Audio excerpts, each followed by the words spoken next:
A young web designer inherits her uncle's resort in South Africa and has to choose whether to keep it or sell it to another resort. In the opening scene, we see the protagonist, Kira Slater, walk into the office. Her coworker joins her at her desk to ask whether she's prepared for the vacation. Everyone's supposed to go to Scottsdale, but Kira does everything she can not to go. Her coworker is a fan of the wildlife, so she is more than excited about the trip.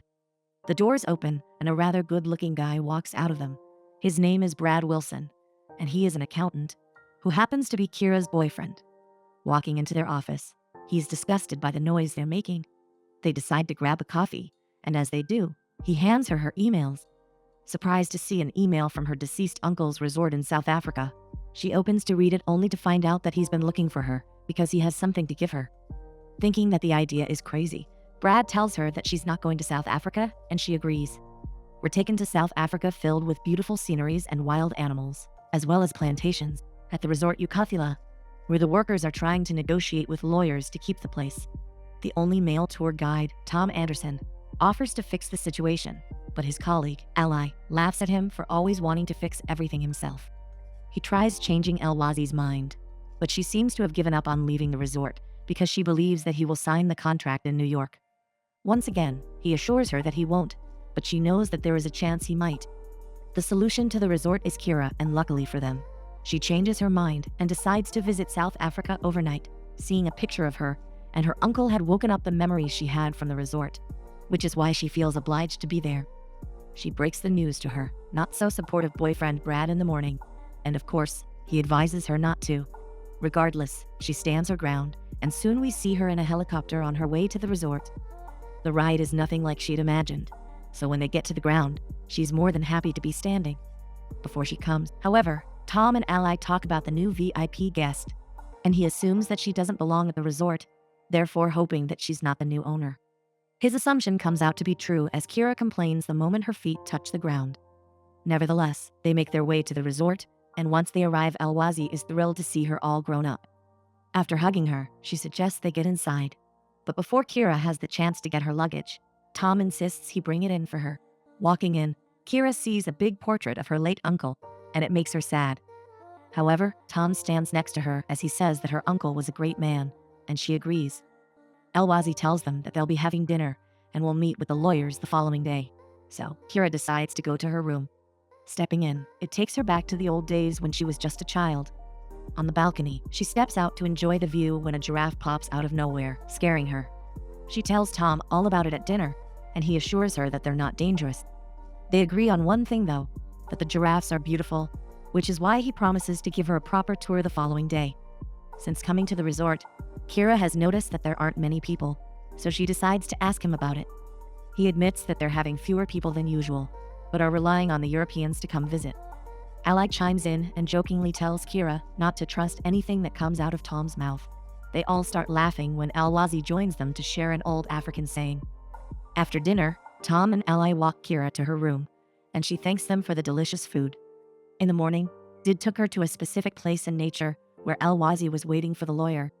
Amazed by the wildlife and the view, she lets her know that it might be the most beautiful meeting she's ever had. After meeting the lawyer, they sit down to discuss business. There are a few things her uncle has left for people who were important to him, but the lawyer suggests they clear the elephant in the room. Given that she's his closest living relative, the lawyer reveals that her uncle had left her the resort. Silence falls on the table as everyone is shocked by his decision. Kira's eyes widen as she realizes the responsibility her uncle has left her. Regardless, Ollie raises her glass and a toast in Kira's name. Shortly, Kira starts panicking as she walks around the pond trying to come up with a solution. The lawyer understands her concern, which is why he gives her the papers of a potential buyer if she thinks about selling the resort. She looks at the papers and Tom asks who the potential buyers are. The lawyer lets her know that they're a serious company and everything goes smoothly until he reveals that the buyer is Artie Warrington. Tom loses it, claiming that she can't sell the resort to someone who is an original and keeps stealing ideas from everybody. He assures her that there must be other buyers, but what's best in his eyes is for her to keep the resort. Kira knows that she can't afford to keep the resort as she reveals that she rents the place where she lives. Returning to the resort, Ally and Tom try to come up with a plan to keep the resort away from Warrington. Ally is surprised that Tom cares about the resort given that he hasn't declined the offer from New York. Rolling his eyes reminds her that he'll never leave the resort because he's passionate about his job. It will take some convincing, which is why he plans to use his charm to get Ally to fall in love with the resort. Not taking him seriously, Ally laughs in his face before telling him that he has no charm. Still shocked by the events, Kira decides to Skype Brad and hear his opinion about the resort. Surprised to hear that she's inherited such a big estate, he immediately suggests she sells it just to get rid of it. Given Tom's reaction and his words about Warrington, Kira is not sure what to do just yet, so he offers to look over the contract and help her with the decision. The next day, we see Tom working on one of the safaris when Ally comes to remind him that he doesn't know how to fix the car. All she does is hit it once before the car starts working, proving that she's right. Kira comes out of her room, wishing them a good morning when Ally comes up with a great idea. Asking whether she's hungry, she lets her know that Tom had planned a lunch for them at the most beautiful site of the resort. He's slow to pick up what she's putting down, but as Kira heads to her room to get ready, she advises him to be charming. Soon enough, they get into the safari and make their way to the Rock Lodge. Walking out of the car, Kira can't help but say, "Wow," at the beautiful sight in front of her. Wasting no time, Tom suggests they talk about her selling the resort. Interested in what he said to say, she listens to him only for him to try to convince her not to sell it. He assures her that he and Ally will be taking care of the resort, but she lets him know that many things need to be taken care of. Given that she doesn't have the funds for every aspect of the resort, she admits that there's no way for her to keep the resort. Still, he goes on, but she asks him to take her back, already annoyed. They get into the safari, and as he tries to start the car, he realizes that it won't start. Staying calm, he tries to call for backup on his walkie-talkie, but there seems to be no signal. Having no other choice, he tells Kira that they'll have to wait until somebody notices that they're gone. To kill time, she asks what they're going to do, and once he suggests they play a game of I Spy, she decides to go back to where they were sitting. Sometime later, Kira takes out her cookies and lets Tom know that she's not giving him any. Laughing, he promises not to take any cookies as he asks about her profession. Despite liking her job, Kira reveals that she still hasn't found her passion like he has. He agrees that he is passionate about his job, and even admits that he might be too passionate sometimes. Intrigued by his passion, she asks about his start at the resort. He reveals that he studied zoology, which is what had led him to the resort. He starts mentioning some of the animals he's worked with, and as he mentions elephants, Kira stops him to let him know that elephants are her favorite animals. He promises to take her, however. He asks for the cookies in return. A couple of hours go by before Elwazi notices that Tom and Kira are not at the resort, so she calls up Ally, who promises to check up on them. After waiting for some more, they start talking about Kira's uncle. The sun slowly goes down as they comment on him being a good man when Ally comes up behind them. They head to the car, but Kira asks them to watch the sunset with her. In the afternoon, Tom drives Kira to Warrington Resort, where she is supposed to meet him, surprised by the luxury. She can't help but comment on how big everything is. Tom assures her that Warrington is all about luxury and warns her about his way before she exits the car. Walking in, she finds it a bit over the top as they sit down in the pool with tables. Warrington wastes no time as he begins talking about his offer. Knowing how important the resort had been for her uncle, Kira lets him know that she wants to sell it to someone eligible to continue the legacy. Being super nice, he assures her that all the animals and plants will be kept without any changes. Kira is happy with his answers and believes that he's genuine, despite Tom warning her. Finishing the meeting, Kira tells Tom all about it, and he is surprised by Warrington's unusual behavior, which is why he decides to give her a detour of the local community. They go to a village he hasn't taken her to yet, and Kira is blown by the culture shock. He explains that the locals get finances mainly by working at the resort and by taking care of animals and plants. Not only is it a great opportunity, they have a sense of pride in protecting their own. In the distance, a group singing can be heard, so naturally Kira asks where the singing is coming from. They soon come across a school choir that inspires Kira to make a website about the resort. She tells Brad all about it the following morning, but he seems to be interested in her selling the place rather than trying to revive it. She understands that she can't run a resort, but promises him that the place is beautiful. Hearing her name being called out, she hangs up on him, and they get on their way. Standing far enough to see the elephants, Kira can't help but admire the beauty of them. She asks for Kimba, a baby elephant she had fed once, and is proud to find out that she's leaving the matriarchy. He begins talking about the animals and wildlife in general with such passion that she decides to record him. Their tour of the wildlife doesn't end as an elderly couple invites them to see some lions together. an opportunity that can't be turned down. Soon enough, we see all of them on a safari as they come across African wild dogs. Impressed by their unusual look, the tourists take some pictures before moving on to the lions. As they get to them, Kira begins to feel scared given that they're unprotected.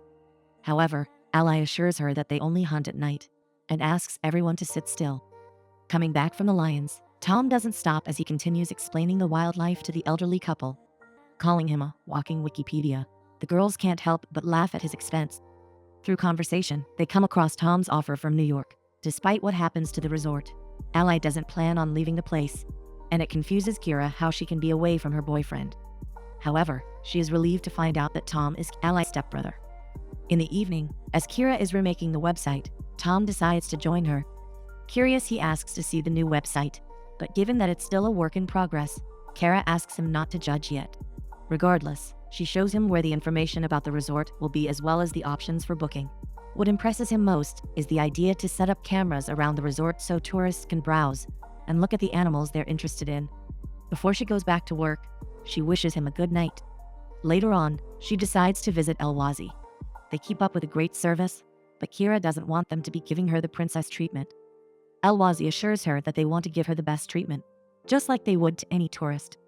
Feeling the liberty to talk about anything with her, Kira confides in El-Wazi that she can't keep the resort as she feels like she would lose it if she tried to. However, El-Wazi doesn't let her doubt herself as she shares the story about becoming a maid instead of a singer like she always wanted to. However, she is grateful as she wouldn't have had her children and grandchildren if it weren't for the universe playing with her wishes. Her advice means a lot to Kira, and she makes sure to make it known. The following morning, as Kira is catching up with Ally, she receives a picture of her best friend wishing her a happy birthday. Ally accidentally catches a glimpse of it, so she asks whether it's her birthday. Kira reveals that her birthday is in 2 days, so Ally suggests they celebrate it at the resort. Rushing to get them, Tom asks them to come with him quickly. They drive up to a spot where they see Kimba and her child. It makes Kira incredibly happy to see her, so she hugs Tom for making her wish come true. She continues thanking him, even as they get to the resort, and the flirting can be noticed. However, their moment gets interrupted by someone calling out Kira's name. Turning to face the sound, Kira is surprised to see Brad sitting by the pool. They sit down for a drink, and Brad keeps complaining about the warm weather. He lets her know that he had planned to surprise her in Scottsdale, but since the plans have changed, he decided to show up in Africa and help her with the sale. Although she's certain that she'll be selling the resort, she doesn't want to rush and give it away to the wrong people. However, he doesn't understand why she's waiting for it, let alone why she's so passionate about the place. She goes on about the insane beauty of the resort, but he couldn't care less as he tries his best to bear with the Heath.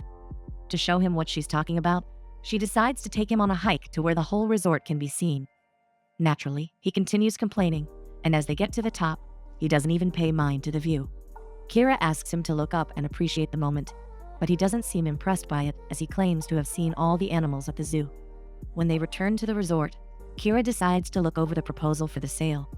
Brad sees her reading, and given that she's indecisive, he decides to finish the job for her.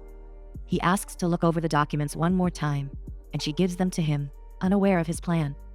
Knowing that he'll be at a meeting, Kira sets on spending the day by the pool. Opposite her table, we see Tom admiring her from afar. Ally already knows that he likes her, so she encourages him to go talk to her. Tom reminds her that she has a boyfriend, but all Ally asks him to do is talk with her. Gathering the courage, he walks up to her and joins her at the table. Curious, he asks where Brad is, and she tells him about his meeting. Despite not liking him and assuming that he doesn't like him back, Tom gives credit to Brad for coming to Africa just to surprise Kira. She agrees, claiming that he's an awesome guy. With that, she wonders whether he has a special someone.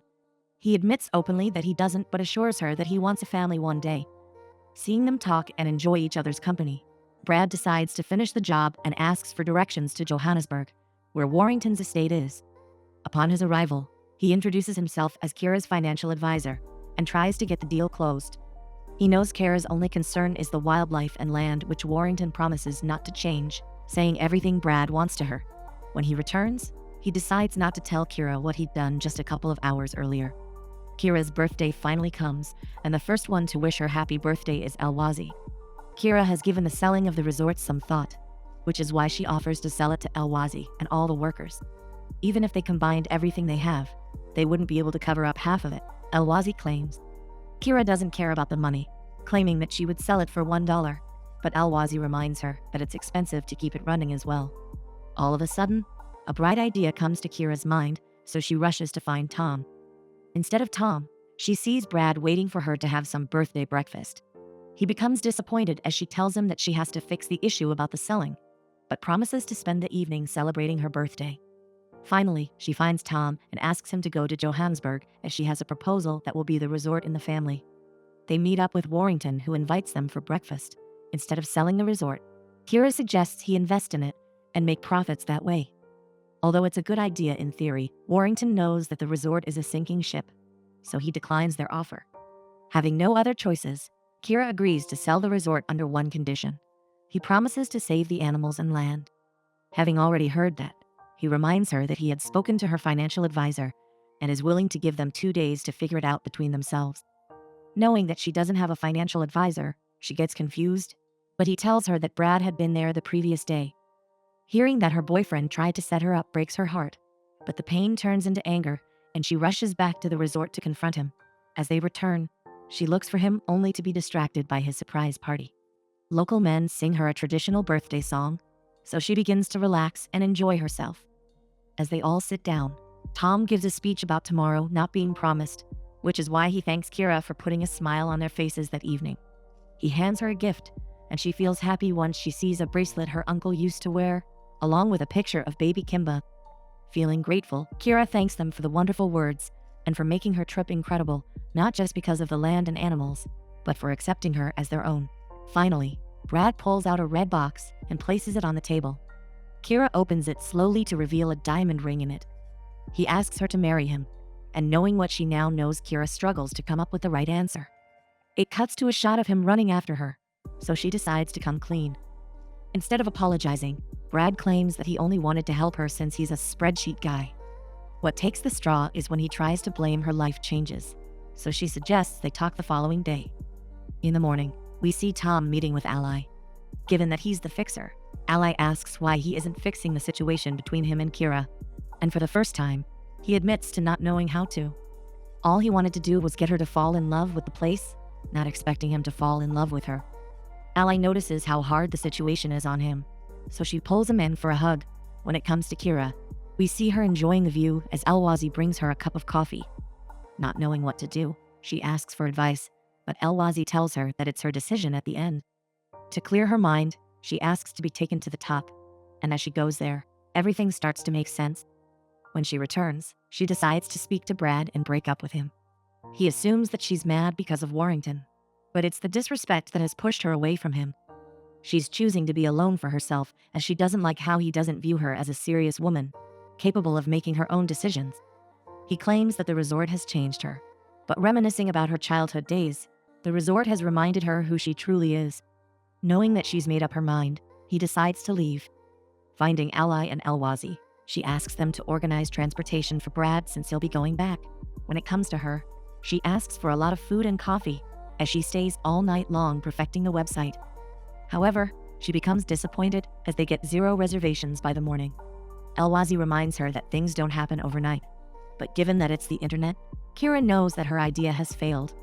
Not only that, she gets a letter from Tom, informing her that he'll be taking the job in New York. Given everything that's happened, Ally stops by Kira's room to ask how she is. Kira explains that she's disappointed, but since there's nothing for her in South Africa, she has decided to go back to Chicago. Looking at her with a smirk, Ally lets her know that Tom likes her and is sure that she likes him too. She thinks she should talk to him, to at least say goodbye. Kira takes her advice and decides to see Tom as he backs up his truck. She expresses her disappointment to him as well, and given that they'll have nothing after the resort is sold, it doesn't make sense for either of them to stay on the island. At the very least, he offers to give her a ride, so she returns to get ready. However, as she makes it back to her room, she gets stopped by Alwazi, letting him know that she already has 16 reservations. Happy but concealed at the same time, she wishes they had a partner to cover the expenses when another great idea comes to mind.